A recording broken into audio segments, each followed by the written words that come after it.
TC, what'd you call tonight? The Thriller in Manila. Rail line to where?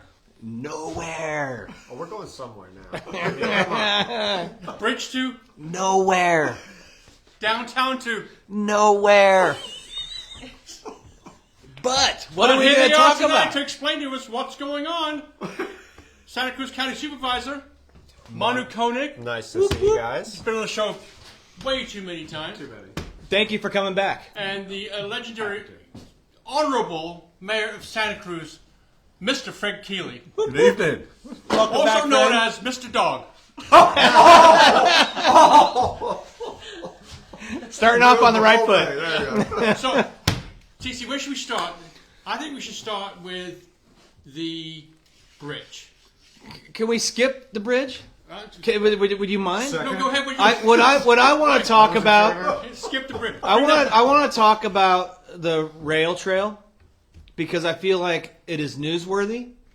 I feel like it's inspirational, and I feel like more people need to know why one of you was for a train, one of you was for a trail, and you have come together to do something that you agree on. And if you, Manu, maybe we can start with you. And he voted for his opponent.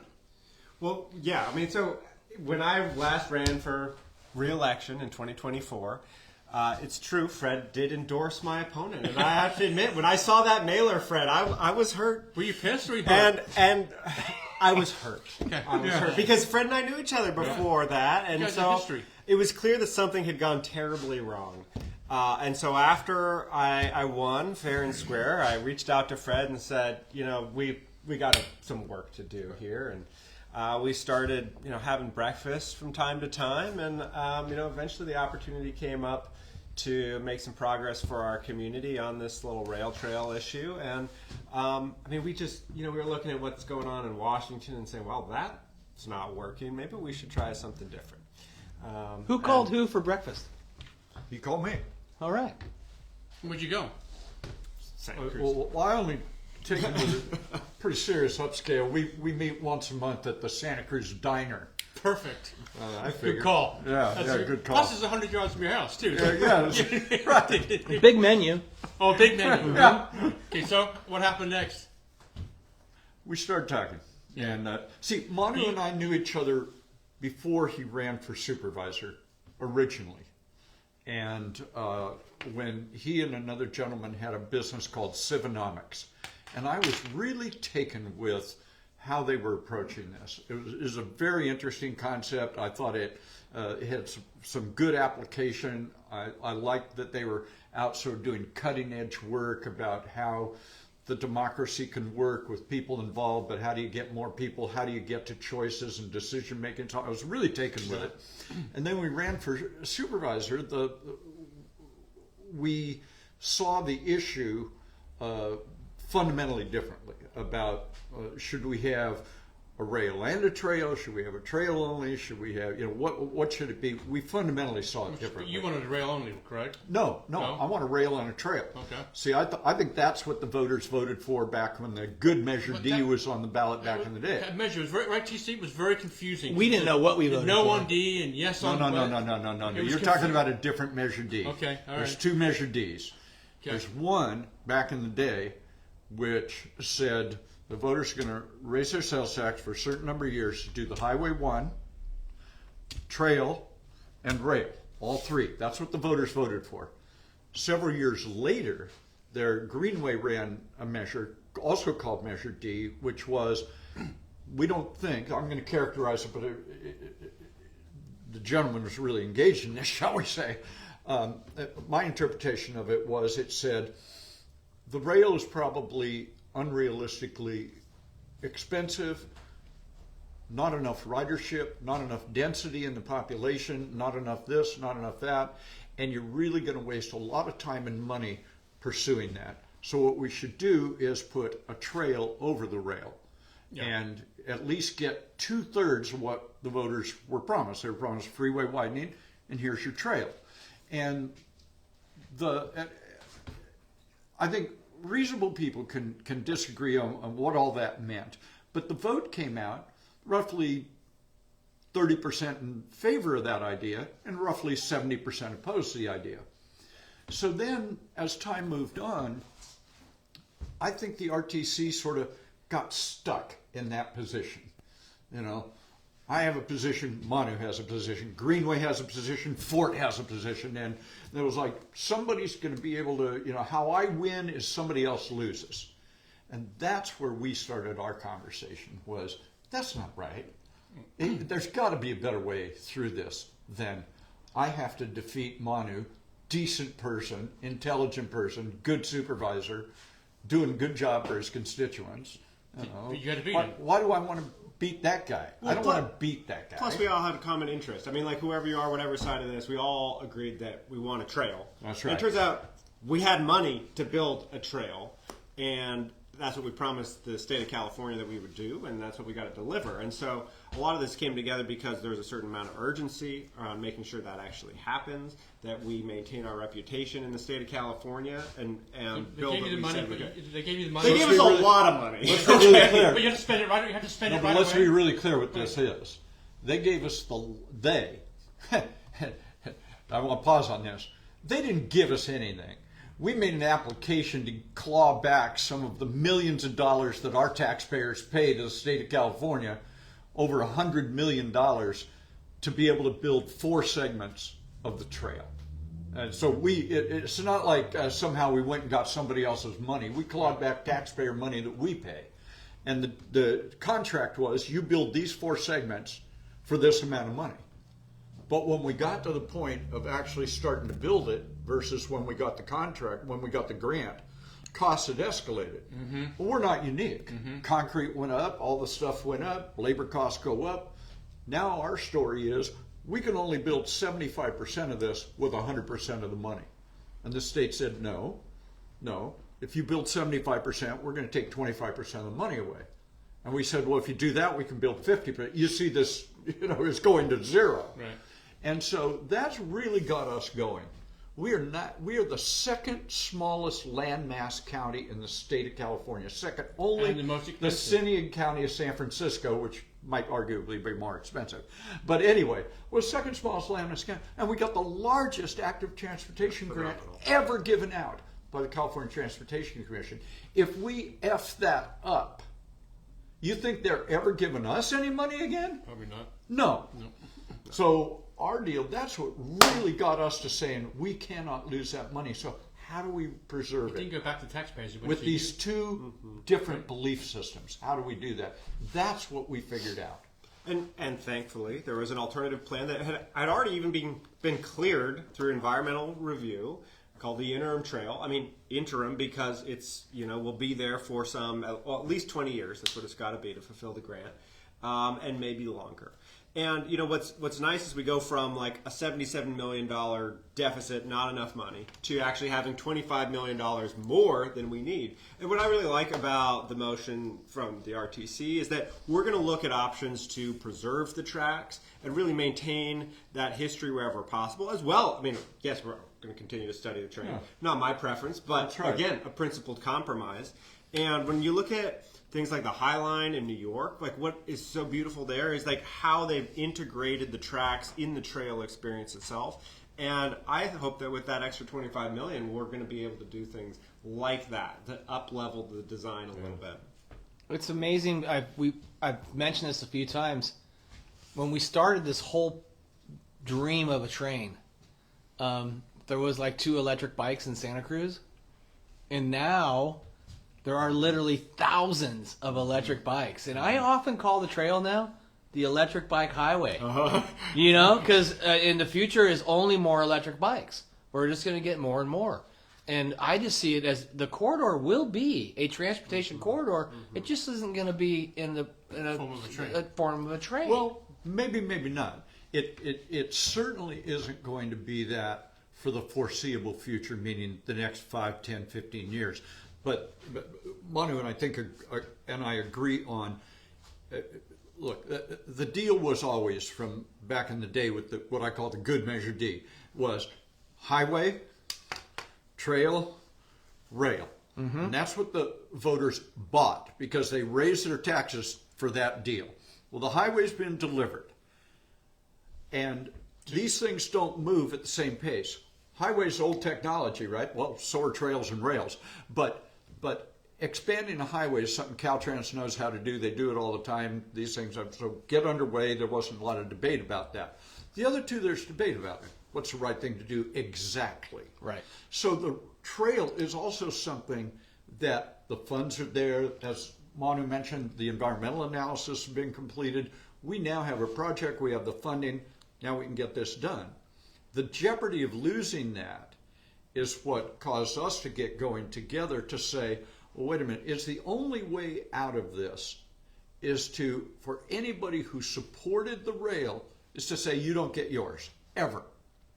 And I think that's what I respect about Manu on this compromise we reached, is he said, I think it's going to be too expensive. I don't think there's going to be enough density to do it. I don't think it's going to, and he may or may not be right. I think he's probably right about a lot of how he looks at that. But what we don't know is it's at least 12 or 13 years before an EIR is complete, before a project is selected, before we make our first application to the federal and state government for capital outlay money for a rail. Mm-hmm. Well, that we don't know. Manu will still be around. I'm not going to be around. I'm 75 years old. I'm not going to be around to see what this thing, how it all turns out. But Manu's going to be, and the community's going to be here. So I think it's reasonable to keep some version of hope alive until it makes absolutely no sense or it makes sense. But this would have been a premature killing of any possibility on rail. We would have had nothing. We would have had nothing. And so what we found was that wasn't offensive to Manu to say, he don't want, you speak for yourself, but the way I got it from Manu was, I don't want to spend a whole bunch of money on something that is may or may not happen in our political lifetime, essentially. But we cannot lose this active transportation grant. So in that dynamic, how do we move ahead? How long have you got? Well, we got to start construction in 2027. Yeah. On the trail, the four trail segments. Yeah. I mean, and I'll just say a couple of things. I mean, first of all, I do think a train's a stupid idea, right? I mean, you know that. We don't have to agree on that. But I will, to what your point about like an e-bike highway or something. I mean, I think that really the disagreement here, it's not about values, right? It's actually just a technological disagreement, right? Like, I think, e-bikes are going to move a lot more people, and probably instead of a train, we're going to be looking at some kind of more modern, probably automated transit technology, like the glideways, pod cars that San Jose is looking at. Or people mover. Yeah, kind of next-gen people mover. And so, I mean, it's an idea that is kind of maturing, been talked about for a long time. But in politics, it becomes personal so fast. Right? And it's like, you're a bad person because you don't like trains. I mean, and first of all, let me show you my living room, because I got a Brio set that, like, the greatest. Believe me, I love trains. Charlie loves trains. Charlie loves trains, too. Yes. But it, is really just a technological disagreement, not a values one. And I think in coming to this principled compromise, there was a recognition of that. Like, I think that's a really good point, because think about it for a minute. We bought public agency with grant money from Prop 116. We bought the public-owned 30-mile straight line from Davenport to Watsonville, virtually a straight line on the coast of California. What is that worth? Yeah. Unimaginable as a transit and transportation corridor parallel to Highway 1. What does it mean? And our discussion really, because Manu just hit on it, is how to use that to its maximum potential. And the velocity of change in the world right now, whether it's AI or Bitcoin or any other damn thing, the velocity of change is incredible. So he's right, I think. You think about this.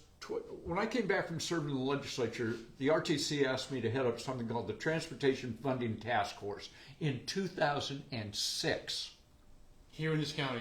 100 people appointed by the Transportation Commission. I was asked to be the convener, which was sort of the presiding officer without a vote. And the task was this: get 2/3 vote out of this body, and that's what we're going to put on the ballot. That became Measure D. Yeah. And I thought that was actually the precursor to Measure D, because 100 people on a commission is too many. 10 people on Measure D. But it was a huge number of people. And that product was delivered to the RTC. The RTC massaged it for a while, and then they put essentially that version on the ballot. What we could see and think about were the technologies at the moment. So Manu's absolutely right that, hey, we can get a freeway widened and we can get a trail built, but this other thing may or may not be, given how the funding cycle works to get capital money for that, and the voter approval to say, yeah, we're going to raise our taxes to cover the operations and maintenance on. That's a long ways away, and he's right. The technology is going to change. Is it a train? Is that it?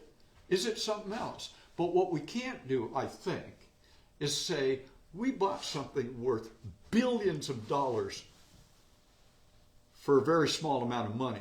Yeah. And so this is our future. This is. Let's just start double-decking Highway 1. This is our future. We had the helicopter guy here But last what week, is right? that future? Is it, what is it? And I think what I appreciate about Manu is, it may or may not be a train. He doesn't believe it either should be or will be, but he's willing to say, we'll keep an option about something rolling on that, or being on there, in addition to e-bikes, in addition to other things. It has more capacity than simply being a bike path. Yeah. And that's where we got together. That's where we got together. Thank God you did get together. I grew up with trains. I grew up in a country where London, for example, was bombed in the Second World War. It was in all the papers. The infrastructure was there to build a train.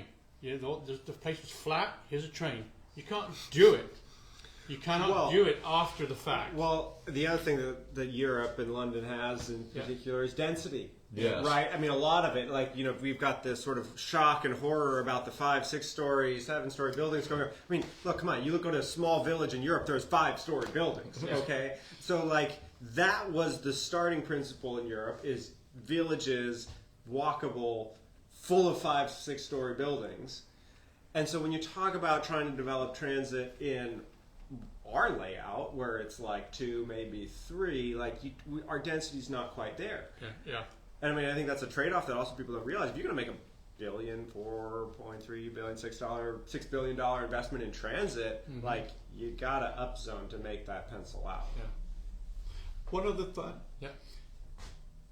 We have not once in this conversation yet mentioned Metro, the transit district. The bus. They're in the transit business. Yeah. They, and I'll tell you, expanding and contracting bus service is way easier than anything you could possibly do on rail, right? It's just different and easier to do. So in this period of time, while we're trying to figure out, is it a train, is it a this, is it a that, because we can't underutilize that. We have to use it to its maximum extent. The bus system is, I think, the filler for a while here. Yeah. Fast free buses. Exactly. I was always in. I loved fueling the fire in social media when it came to the train. Yeah. Oh, so it was you. And but this was my famous line. I wish the train could turn like a bus. Yeah, right. That's what I would always say. Yeah. And I would really piss people off when I called it a cable car, because it's basically a cable car, And there was a point where I would always say, for all these billions, can we just do free buses? That option might be coming to you next year, actually, as Metro, because Metro has expanded, and I'm on the Metro board. We've expanded a lot in terms of much more frequent service, 15, 20 minutes in a lot of places. And we did that with one-time money that is going to go away from the state. We also actually made, the program called Youth Cruise free. that allows like students to get on the bus by just showing their student ID card. We've seen a 400% increase in student ridership. I have employees who take the bus. My son does. There you go. I mean, I consistently have heard this. And so to maintain that program, maybe even to expand it to more groups of people, whether they're, local employees or seniors or veterans or et cetera, like we could fund the bus a little bit more and really invest in transit as a community. If it's free, the ridership would be much greater. I think that for Metro, there needs to be at some point in our county a pretty big shift of thinking about the transit district, thinking about the bus company. And what I mean is, this is how old I am. When I got elected supervisor in 1988, and I was on the Metro board, I remember somebody telling me right before my first meeting, literally walking into the meeting, this person took me aside. It was a brilliant person, somebody I have really respect. And this person said to me, I don't know how long you're going to be on here, but keep this thought in mind. Metro is a social service. It is for the transit dependent. This is 1989. Okay, it's for the transit dependent. You're going to hear a lot while you're here about modality splits and how we can get people out of their car and onto the bus and so on. And this person said to me, you're going to hear a lot about it, and very little is going to happen in that regard. Right. And here we are, 40 years later, whatever it is, and Metro has been in the last 5, 6, 7, 8 years more able to do, by the way Manu's talking about. I'll tell you what, I'll give you a free bus pass. Now what do you think of the bus? Oh, I think that's a really interesting idea. So it's their challenge, I think, is, and they're growing this, is to move beyond the transit dependent. Make sure that's their core service. Move beyond that. So people who have the choice. A lot of people who ride the bus don't have a choice. They don't have a car, they're too young, they're too old, they're too disabled, they're too this, that, their income, whatever it may be. That's the core for them. Yeah. Now, how do you get the rest of folks, some just a split? If they had a 5% modality split, they'd be thrilled about that over there. And all of a sudden, that's, I think, their challenge in the near term. And they're doing it already. Yeah. And of course, you're certainly seeing more housing that's planning for this kind of a modality future, right? Whether it's downtown or, look, I've got a builder's remedy project in the 1st District on Capitola Road. They're planning like 0.5 parking ratio. That means half a parking space for every unit. Now, if you have 2 cars because you're a dual income household, now you are like 4 times underparked, right? You get the idea. Like, you need the bus to work in situations like that. You also need safe biking. Yeah, so there's been roughly 125, we've talked about this before, roughly 125 bills since 2017, authored by folks and signed by the governor, which were designed, their words, not my words, to tear down the barriers to development. So we have lost probably 85% of our authority on land use as local governments. And really, hey, we saw 15? Oh my goodness. But the example the supervisor just gave you is absolutely spot on. We're dealing with this downtown all the time. If you come in and want to build, let's say, a 100-unit apartment building, and you're within a quarter mile of a bus stop, we cannot, by law, require any on-site parking. Really? Yeah, think about that for a moment.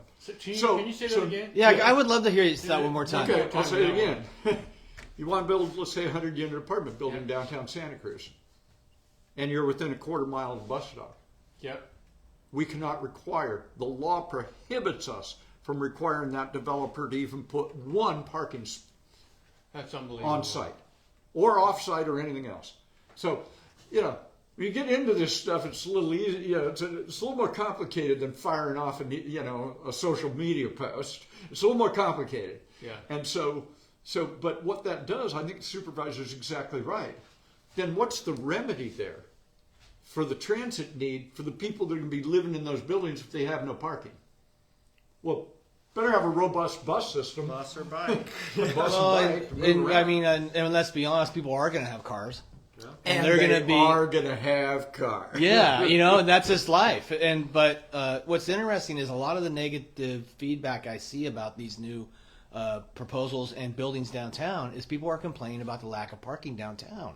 And we're at like 50% vacancy right now in these new buildings when we're at 100%. No, wait a second. Where did you get that number? I want to hear your answer. I'm making it up. Yeah, that's what I thought. So that's what I thought. What is it? What is it? Yeah, our current vacancy. Station South is 100%.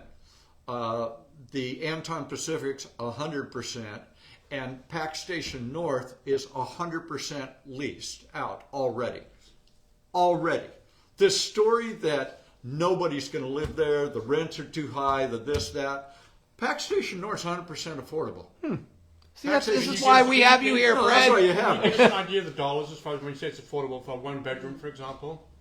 Yeah. So what I'm talking about is the housing authority is the one that deals with eligibility. Yeah. And the eligibility standards are defined by the state and federal government in 4 income categories: moderate, low, very low, extremely low.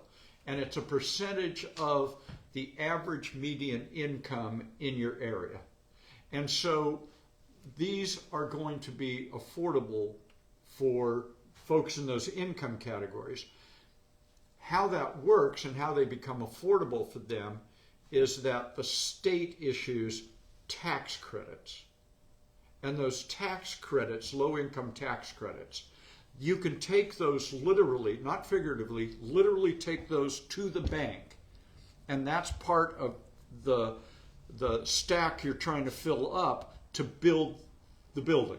You get to take, here's our loan from the bank, here's our this, and here's our Section 8 tax credits. That assures the developer that they are going to have an uninterrupted stream of income for those low-income units. That's how it happens. And so, it's a... I mean, we talked about it a little bit before. Yeah. I don't think the buildings are very pretty. I don't like them very much in that sense. But let's think of where we started on this. Why are they all here? Why are they just in Santa Cruz? It seems like there's nowhere else. No, get the hell out of Santa Cruz. You've been around. You got to travel more, man. You got to travel more. You mean they're not in Manresa yet? No, seriously. Drive from here, go up the East Bay. Yeah. Okay. And then turn around and come back. Go through all those cities up in the East Bay. This is exactly what you're going to see. Neil has a 10 block radius for Neil. You got to get out and battle them. 10 block radius. There's no surfline camera in Fremont. But let's take this out of the technical discussion a little bit here. Because first of all, I'll make one point, because people are saying, okay, these, if you don't have the affordable housing voucher or whatever, we're building these new apartments, they're not affordable to people, right? And they're $4,000 a month for a 1-bedroom, or like $4,800 for a 2, whatever it is. So the only thing more tragic than $4,000 for a new 1-bedroom is $4,000 a month for a black mold infested 1-bedroom, and that's what we've got a lot of. Yeah. We've got a lot of old housing stock with a lot of competition for it, and so the new housing stock might not be a bargain, but it is going to put price pressure on the old housing stock to become more affordable. And why that's important is because I think the Santa Cruz that we all love, it's not actually, as much as you might think this, it's not related to the size of the buildings. It's related to the people in those buildings. Yes. It's related to the people who created brands like the one that we're surrounded by here. The culture, the skate culture, the surf culture, the artistic culture. And what we need to do with this building boom right now to fight the housing crisis is ensure that Santa Cruz continues to be a place where a variety of income levels can afford to enjoy. Right. Because that's what gives rise to the creative class, and that's what's going to make Santa Cruz perpetuate Santa Cruz as a place we all want to live. And just so we know, the state of California is requiring cities to build housing. Our requirement for the city of Santa Cruz over an 8-year period, which started the year we're in right now, 8-year period. I want to be listen to this carefully. We have to make sure, not just zone and general plan for 3,770 new units, which is the worst word to use. People build housing, they don't build units. Okay? This is housing. And so that number, it used to be you could give it the old college try. You could say, well, we zoned it, we general planned it, we can't make the private sector come in and develop it. That no longer works. You lose certification of your housing element, which means you lose that remaining 15% of your authority if you don't hit that number. So it's not just we zoned for it, we planned for it, we thought about it, we encouraged it, we did what. It has to happen. So now we are incented to work with the private sector. If you don't like what's being built now, you're really not going to like the builder remedy projects. That's for sure. The state has gone all stick on this. All no stick. carrots. And, look, I would really like a few carrots here. So are we halfway there? Wait a second. So think about this, though. This is how intense it is in Sacramento these days. They're nowhere near finishing on this. They seem to think they have a lot of work to do. So I went to the legislature this year. The city council approved this. I went to the legislature. One of my former students at San Jose State, I taught in graduate school, is an assembly member. And I went to him and I say, hey, Patrick, I got an interesting bill. Just sit down with me and let's talk about it. He said, okay. I said, here's the bill. If you are a city that has a certified housing element to your general plan, certified by the state of California, and if you met all your requirements in the last 8-year cycle, and you're one of less than 3% of the cities that have been designated by HCD as pro-housing city, if you've done all that, you can then get very limited relief from some of these laws. You could say, for example, it's 100 apartments that are going to be built. Can we require 20 parking spaces for that on site? Yeah. Give us some room. Here's how that went in the legislature this year. Keep in mind, I used to be the Speaker Pro Tem of the House under 3 speakers. I know Sacramento pretty damn well. And we could not get that bill set for hearing in its first committee. Wow. That's how it's going in Sacramento. And you were looking for 20% parking. We were looking for some relief. If you know, in other words, Manu just said, all stick, no carrot. Okay, can we? What was the carrot? We just want to go from like the 15% of authority that we've been reduced to, like back to 25. 25. Right? Yeah. And we don't even want to claw back 100% of our authority. It's just, can we? If you're a good actor, are you going to be treated as a bad? Is everybody a bad actor in this thing? No, you said, here's the standards we want you to achieve. We achieved every one of them. Do we get any relief? No. No. Okay, thank you. Good lesson learned. Thank you very much. So just, people got to get this rather than just like, I saw that building go up and it looks like shit. Well, it's always like, how much money did Fred make off it? Yeah. That seems to come up. Yeah, it does. It does. Yeah. The only place Fred's making money is off his Air Jordan collection. Well, and Fred, let me ask you this. How is Santa Cruz doing when it comes down? I see big buildings. Are we keeping up with what the state is requiring? Yeah. Let's do a very quick history lesson. Sure, it'll be quick. So when I ran for mayor, what was on the table was 20-story, 17-story, 15-story buildings in the downtown. That was the plan. 20-story? 20 put out there by the city. That was the first offer on the table, and the community correctly went nuts over it. Of course we're not going to do that. Well, what are you going to do? So I was running for mayor. I said, if I'm elected mayor, and here's the agenda item I will carry. My first meeting as mayor, I will carry this agenda item. No building taller than 12 stories. 20% of it has to be affordable after density bonuses. Those two things have to happen. And the voters, I got elected, so I started trying to implement that. And the voters said, people go to all these meetings and let us know what they think. They said, thanks for the effort, but 12 is still too tall. Yeah. What did we end up with? There is no building under construction or is going to be under construction taller than the Palomar. If you think what's going on now is they've ruined it because now there's all these tall buildings. There's no building being built down there taller than the Palomar. No, I got in your ear tonight. I told them I missed it. My old Santa Cruz downtown, I got in your ear. Yeah, but you hear what I'm saying. I get what you're saying. What I'm saying is, even in light of what the state legislature thinks is a good idea, as long as we hit the number, we can work with that. Are your numbers the same? You have to work with?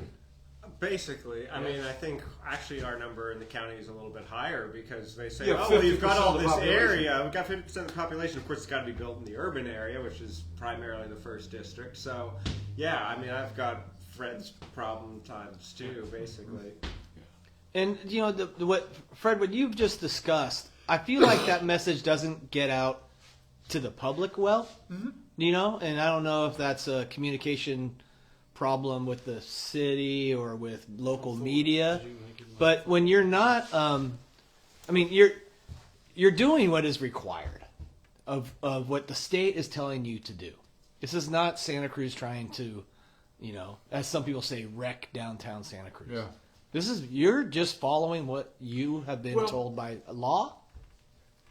Yes, and yeah, we are, but it's not like we have nothing to say about this. It's not like that. In the following regard, think about it. The city thought that, boy, it's just nothing we can do here. We kind of got to go with these super tall buildings, and the community said, no, I don't know what it is you have to do, but you got to figure this out. That's just not going to work. So, in trying to find fashioning a solution to that issue, we got very creative. The planning department, which, you know, planning departments everywhere take a lot of heat, and I understand it, because they are the cutting edge of change, which is the hardest thing we do as individuals, so it's no surprise it's the hardest thing we do as communities, right? When the university came here, oh my God, the city mothers and fathers said, we thought we were getting girls in bobby socks and guys in leather sweaters. Who are these people? And, you know, big change. Very hard for the community who was here before it happened. Now that's the community, and we have the earthquake. Oh my God, what are we going to do? People have died, buildings have collapsed. What are we going to do? What's it going to be like? This is really hard. We don't get to put it back the way. Cooper House doesn't get to be put back. Yep. You know, that thing that's there instead is what got built, right? Yep. So again, hardest thing we do as communities, hardest thing we do as individuals. We're in the third and we accept, big moment of change. We accept change, though, too. And so some more than others are willing to do it, but it's the constant in the universe. So how do we take that immutable characteristic of change and do it in a way that people say, yeah, I'm not crazy about this, because what's going to happen 5 years from now? All those people that are going to be in all those buildings, that's their Santa Cruz. They're not going to like whatever change comes after that. They're not going to like it, right? We all love Santa Cruz when we got here. And what can we preserve? What can we do? What can we change? How do we still have travel? We were talking about this earlier. Travel. My wife and I travel to 3 foreign countries every year. You can't go any place that I've been to anywhere where you don't see Santa Cruz on a hat, on a shirt, on a hoodie, Vans shoes, whatever the hell it is. It's like, and when somebody hears you're from Santa Cruz, what do? It is a smile on their damn face. You go, I'm from Santa Cruz. They go, Santa Cruz, right? Like that. Yeah. You know? I have a famous quote. I have friends who grew up here and they complain. And I say, you know what? When I squint, it's still paradise. That's what I say. That's nice. Every time. If you squint, it's still paradise. And, But yeah, I agree. I mean, everyone dreams of being in Santa Cruz. You know, and so we're the fortunate ones to be here. Fortunate ones. I do agree that, you know, there's a lot of change happening right now. Change always makes people upset. And that's part of why you are here, is to explain to us really what's going on. The other thing about the change downtown is this. I don't know that I've ever seen a construction project that I went, God, that is cool. No, they're under construction, right? And even when they're finished, where's the landscaping, the boulevard sidewalk, the public plaza space, all that? That's my point here is it's not beautiful right now. I guess it's boxy. It's I think in 2-3 years, new Warrior Arena downtown, a lot of public space and plazas, a lot of arts and entertainment downtown. That's what successful communities all over the state and all over the country are doing. They're not trying to go back to something that they have some romantic view of where it's all brick and mortar retail. Yeah, I think that's super important to understand. Downtown is in the middle of open heart surgery right now. Why? Because we're all shopping on Amazon, right? Because you're not getting your daily needs from downtown. And so we've got to rethink, well, how do we keep those businesses alive? How do we keep them thriving?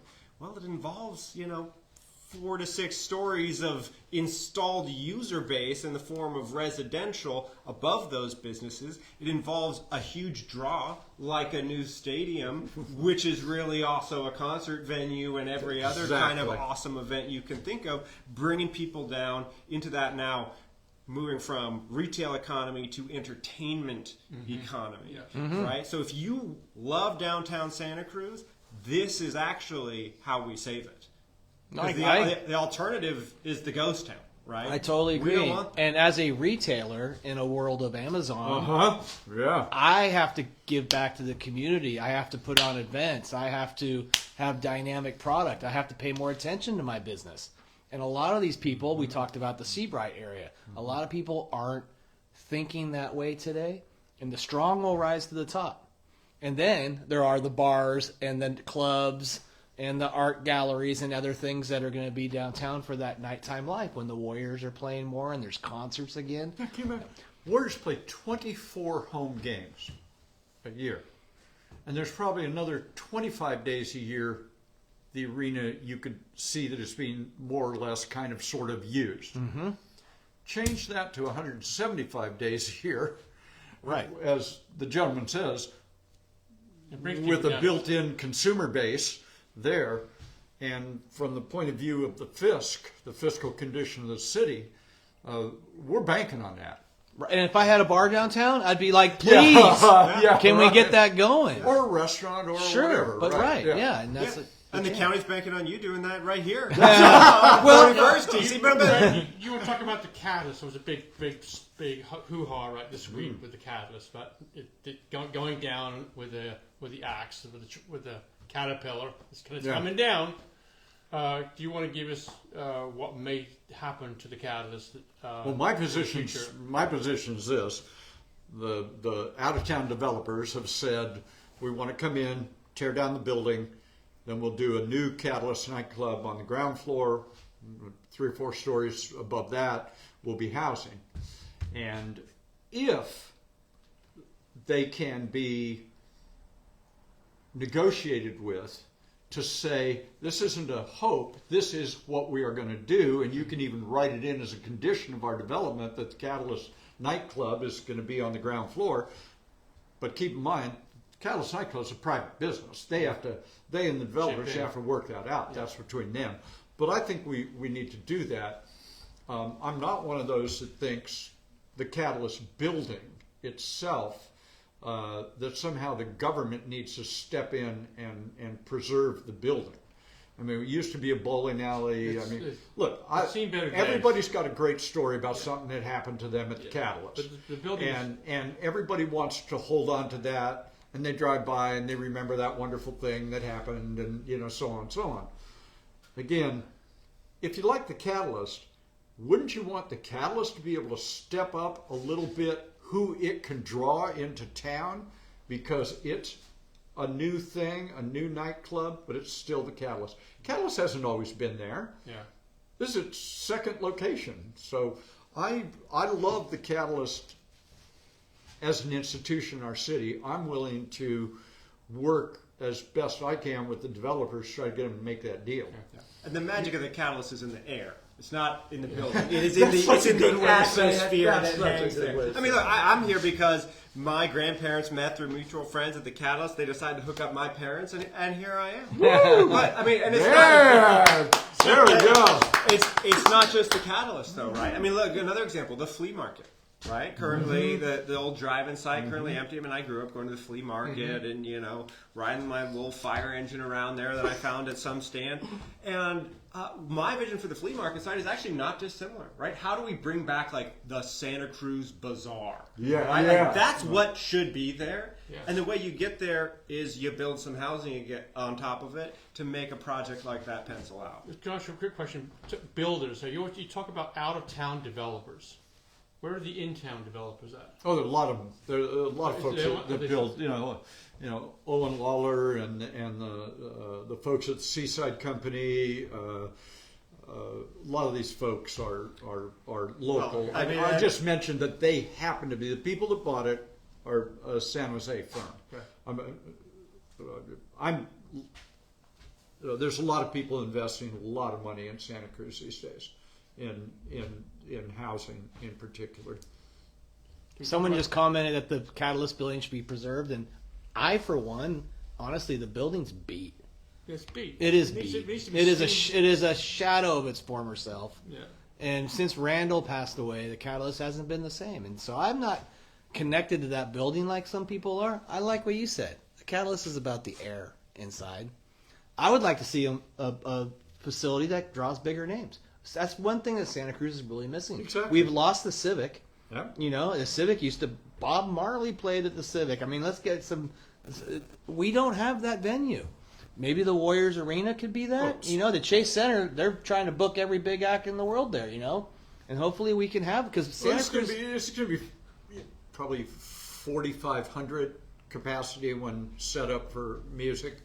That's a good show. That's a big expansion over what we do here.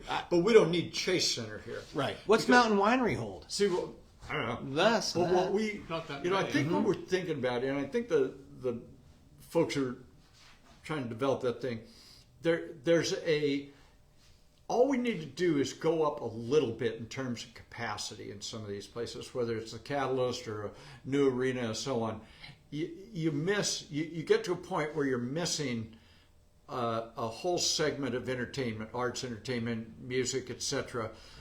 We're never going to be the Chase Center or some Staples Center or whatever. We're not trying to be that, but we want to go from what we are now to the next increment, because that's where you're starting to get. We go from the C list to the B list names, and it's going to start, and that draws a lot of folks. We get a lot of revenue out of that for the city. I love B-list. I can go to that show and drive home in 20 minutes. There you go. And for the local community, what a win that is. And I will have dinner downtown, and I will be spending money, and that's what I think we need down there. Can we talk about a third topic? The bridge to nowhere. The bridge to nowhere. Let me ask you this: is your jurisdiction to the end of the bridge, and then you kick in? That's basically it. Yeah. We basically get to share this miserable. Well, of course, the city project. I was going to say, who's going to throw each other under the bus? Line off of it. Don't you have a part of this bridge? The Thrilla in Manila. It all came down to the bridge. And do you stop there? Because Hans from H&H Fish said the harbor's in the city jurisdiction. Is that correct? Right. I mean, my jurisdiction basically starts at like Johnny's Harbor side. Okay. Yeah. And the whole. It's a city bridge. So Fred's blaming Fred. Okay, you can sit down. Hot seat. What are we talking about here? You say a bridge, huh? Where's this bridge again? The city messed it up. You were very honest and very. We had dinner. Yeah, you were 100% honest. Yeah. The bridge has to be replaced. It's a seismic problem. We have to replace it. We don't have a choice about whether we replace it or don't replace it. The issue here is, did we sufficiently dial into the small business community, anticipate what the problems were going to be, have solutions for those, even if they weren't entirely going to solve it, and then did we course correct as we moved along?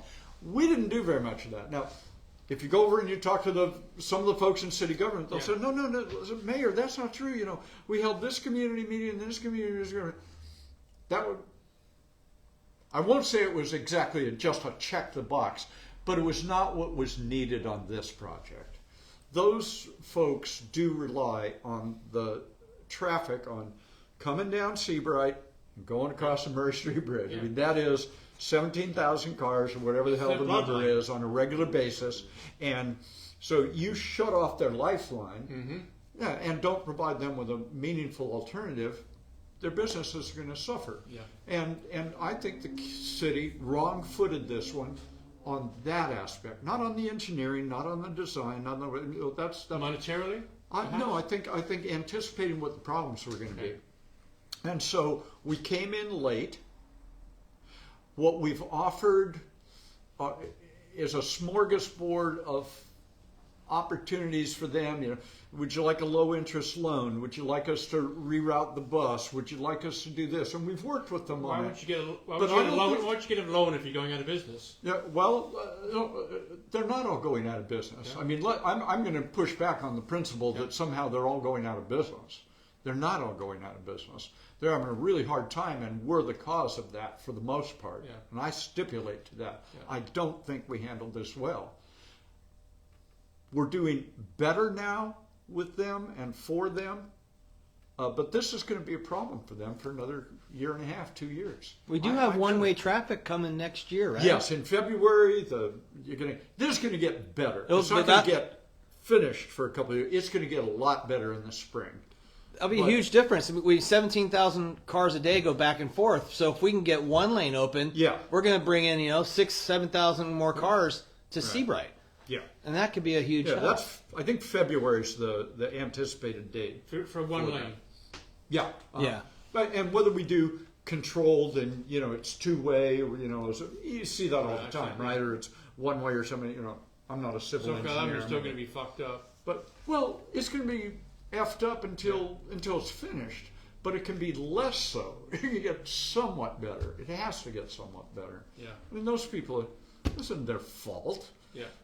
No. Well, we didn't handle it well. I have myself eating and supporting businesses in Seabright once a week, and I've been putting it on my social media to try to encourage other people to do it. And if everybody just kind of made an effort to go down there, there's some great food options down there. Yes, absolutely. And so I feel like that's going to help. And so the faster that gets done, the better. Absolutely. That's all. We hope for good weather, and they can, keep chomping at it. So, one of the problems that they had is an optics problem, which is the way you're rebuilding the bridge. You do this work in the water, and you start down there, and a whole bunch of stuff that had to be done in there that you just can't see it. Right? It's not visible. They're not up on the deck doing.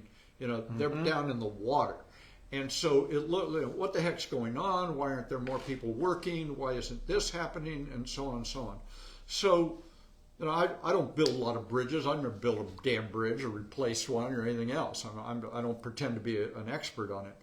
But what the Public Works Department tells us is part of this is just a whole bunch of work being done that you can't see.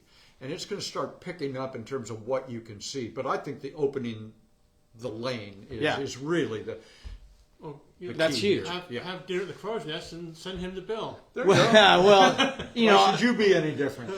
I have to drive from the east side to Seabright 4-5 days a week, and it is really rough. I don't look forward to it, and so it's nice to see that for people who are frustrated, there is. And 6 months or so, we'll see February hopefully, but we'll see a change. And this is your opportunity to get an e-bike, particularly. Actually, the RTC does have an e-bike rebate program, particularly for low-income individuals. Wow! We've got, I think, about another 200 bikes to give away. We've seen a lot of subscription to that program. So, is there a link on your website for that? I believe it's on Regional Transportation. Regional Transportation. Giving away bikes. Oh, it's like up to $1,200 for a cargo bike, $800 for an e-bike. Yeah. That's amazing, and the more that happens, and when we do, congratulations for combining your efforts to get a trail in, I do believe that trail is going to be very well used. We need to fix the rules of the game when it comes to e-bikes. It's just kids running out with no helmets. You've got 3 people in the bike. There's no insurance. People are getting knocked over. There's going to be an accident soon. Sunday New York Times two Sundays ago had an entire New York Times magazine, one of their usual lengthy sort of thing. I don't know, it was 8 or 9 pages in their Sunday insert in the New York Times, and it went through all this, the 3 categories, the speeds, the weights, all this stuff, together with data about injuries and how it happens, bicycles versus e-bikes, all this. I mean, and I think I'm going to guess that Manu and I probably see this somewhat similarly, and that is what won't work is the city of Santa Cruz adopts an ordinance that says you need a helmet, a license, and insurance, and the county says a helmet, and then Capitola says a helmet and a license, and then Watsonville says no, just insurance.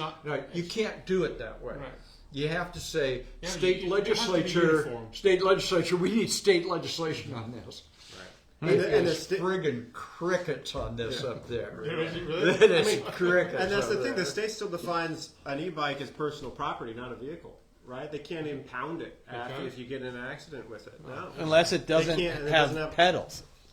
The e-bikes have to have pedals. The ones that don't are electric motorcycles. And those are the ones that are getting impounded. Well, there's also like the class 2. Exactly. Speeds. Just like don't buy your kids a bike that can go 28 miles an hour and make sure they wear. I have a customer. His e-bike goes 70. He has fake pedals. It looks like it has pedals, but they're fake. Because that's the rule. Manu, I got somebody just asked a quick question. If you can give us an update on the home keep on Park Avenue, what's going on with that? Well, actually, really good news. They just got a tax credit application, which basically means they got about $9 million. They're going to be able to finish that project. So, I mean, the problem with Park Avenue, they first modular construction in the county, and they thought they could build it for $14 million, and then it turned out it was going to cost $20 million. And they hadn't ever solved that $6 million gap, and they just started building, and they got to the point where they needed more money. They didn't have it, and so they've been sitting around. Building is covered in tarps. It's not a good situation. They just got an award. They're going to be able to finish that project. They're going to move forward with weatherizing the building very soon, including like finishing the exterior. So awesome. And then the next question I was asking you is, I've had multiple people say, "Are buses actually going to stop on Highway 1?" They have that red. No. So that's a legitimate question, and I actually hope that someday they will. But in the short term, no. Okay. That's a bus on shoulder lane, so that it's a basically exclusive use area for the bus. And I know it doesn't look very impressive, and like the 41st section where it's been painted, and SoCal too.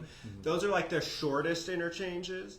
You get down to like State Park and Freedom, and those actually become like 1,000, 1,500 foot exclusive bus use areas. And then we're also looking at south of Freedom Boulevard, basically making a true bus on shoulder lane where the bus will be able to drive in that shoulder for a mile or more. So, and I mean, and again, we're doing government. We're doing another study here, people. We are though. We're the RTC is kind of going to look at the next generation of that, including. I mean, the bus does stop on the highway in places like between Denver and Boulder, and it actually works very efficiently. Really? Yeah. I mean, they've got their little exclusive use area, and it works great. So I think that might be a possibility in the future, not within the next 5 years. Gotcha. I've done my own study. Good. And I have results. I have results from my Highway 1 study. And here's what it is. It's like the 50% a minute ago.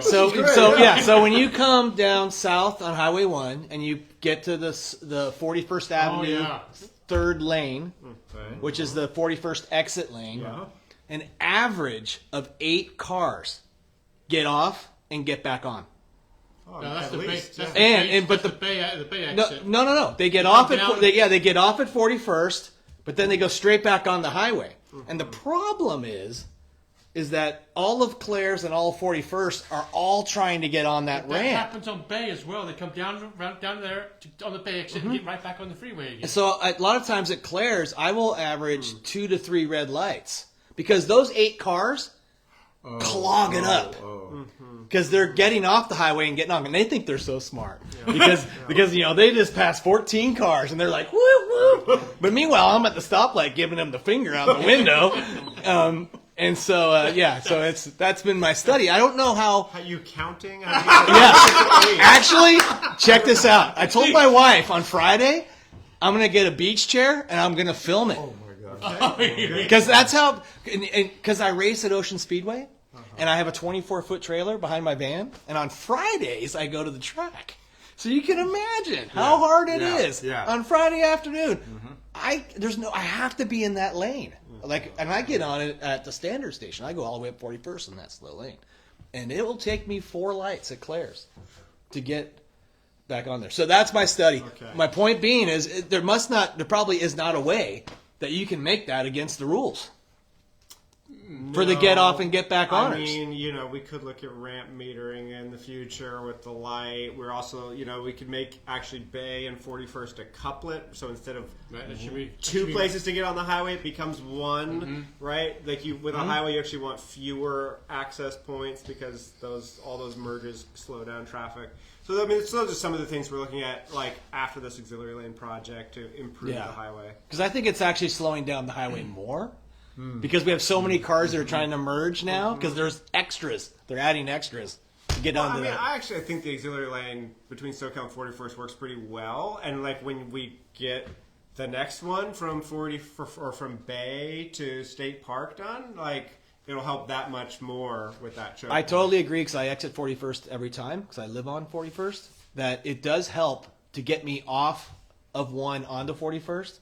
But if you're heading southbound from 41st and all those cheaters are doing their business, it's really a problem. Cheaters. Yeah. I call them cheaters. TC, good Yes, show. sir. Excellent. Last words from you guys? Anything? Yeah, to final. Your Grace. Thank you. Collaborate. Thank you. Radical collaboration. Radical collaboration. We can get things done. Thank you for having us on. We've both been on here separately multiple times, and it's always a joy to be with you. And thank you so much. I wanted to say that we were supposed to ask questions that all these people wrote. Right. And I asked a couple. And I just thought, I didn't interfere because I just wanted to. It wouldn't have been an off-the radio show. Us ad-libbing the whole damn thing. I'm inspired to see you guys collaborating when often and sometimes you don't see eye to eye on something. And I feel like that is how politics should be, and how we're missing that. We do too. We're missing a lot of that today because it's like my team or the highway, and we should all be one team. So congratulations and thank you for working as one team. Do you know of any politicians out there locally within the county that it would be a thrill in Manila? Okay, and good night. Thanks, Ray. Thank you so much. Hey, you guys, thank you so much. Yeah, it's a pleasure having you here. There's some great information you said tonight that I feel like the public doesn't get a grasp of enough, and I think that's in the future figuring out ways to get people to understand better. Yeah, right. Just like me saying, these buildings are 50% full. Yeah, I see that in the social media circles constantly. So I think that'd be a great plan to get the community more involved. Somehow knowing that. And with that, everybody, thanks for tuning in. One more thing. Yes. December 23rd. Mr. Panetta's back. Congressman G. Panetta's going to be back at a secret location talking about the oil drilling going on, maybe going on, not going on, what's going on.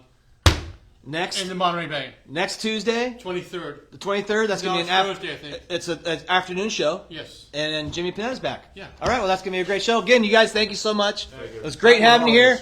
We're signing off. Happy holidays, everybody. We'll see you next time on the Off Lip Radio Show.